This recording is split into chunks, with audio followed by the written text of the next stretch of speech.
Kichwa cha somo, andika siwaombei. Narudia kusema, kichwa cha somo, andika siwaombei.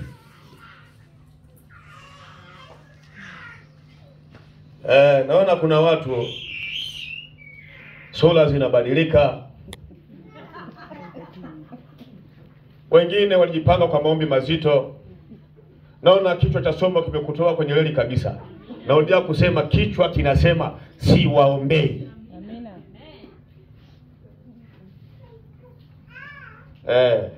Umejipanga kuombewa, kichwa kinakueleza siwaombei.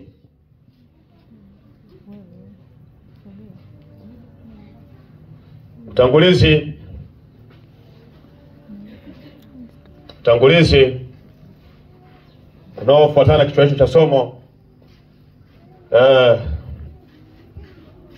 Mungu anapenda utakatifu kabla ya kupeleka ajenda. Kitabu cha Isaya sura ya kwanza mstari wa 14 na 15. Sasa kusoma hapo. Sikukuu zenu za mwezi. Tuendelee. Sikukuu zenu za mwezi mpya. Na karamu zenu zilizoamriwa. Nafsi yangu yazichukia. Mambo hayo yanilemea. Nimechoka kuyachukia. Subiri kidogo. Sikukuu zenu za kila mwezi. Unajua mwanadamu ana kile kijifuraha cha kila mwezi. Hakuna anayechukia sikukuu ya kila mwezi. Ni tafsiri kidogo. Kila mwezi watu hupokea mishahara. Na mtu akipokea mshiko, kwake ni sikukuu. Kutaka kujua kwamba sio sikukuu, afanye kazi alafu mwisho wa mwezi asipate kitu, ndio utajua kwamba kwake ni siku mbaya. Kwa hiyo kila mwezi huwa kuna mambo ambayo yanatokea kwenye maisha ya mtu, na kwa matokeo hayo ya mwezi yanaleta ushetani mwingi, yanaleta mabaya mengi, yanaleta machukizo mengi, kiwango ambacho Mungu kitazama. Nasema, kwa nini hawa watu wananifanya hivi? Siku zenu za kila mwezi. Amechoka, nasema zimenilemea, yani zinalemea. Zinalemea. Bwana akiangalia hawa watu mbona wavumilia? Wanaishi mwezi mzima.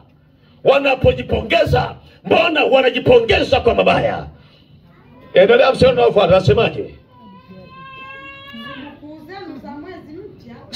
Sikukuu zenu za mwezi mpya na karamu zenu zilizoamriwa, nafsi yangu yazichukia.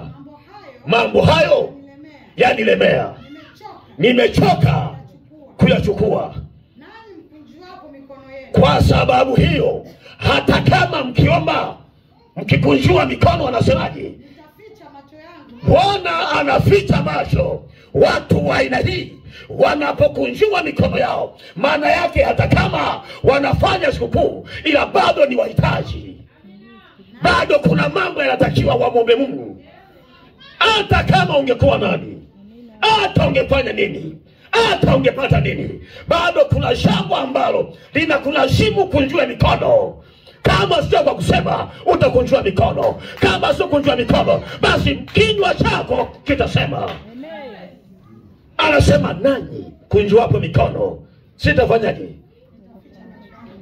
Mungu anaficha macho kwa sababu chanzo hapo nyuma, kila inapofika mwisho wa mwezi, mnamalizaje? Mnaanzaje? Naongelea mambo ya mwezi mpya.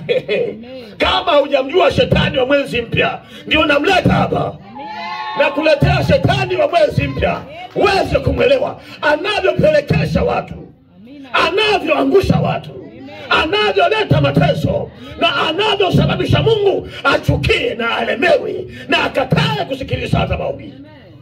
Shetani wa mwaka wa mwezi mpya. Halo? Gusa mtu, mwambie kuna shetani wa mwezi mpya. Huyo kanae mbali. Akipita nyumbani kwako, utalia. Hutapata kunyamazisha. Hata marafiki watakusahau.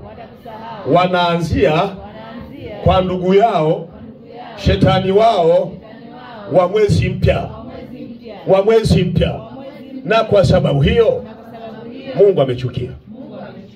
Pigia Yesu makofi.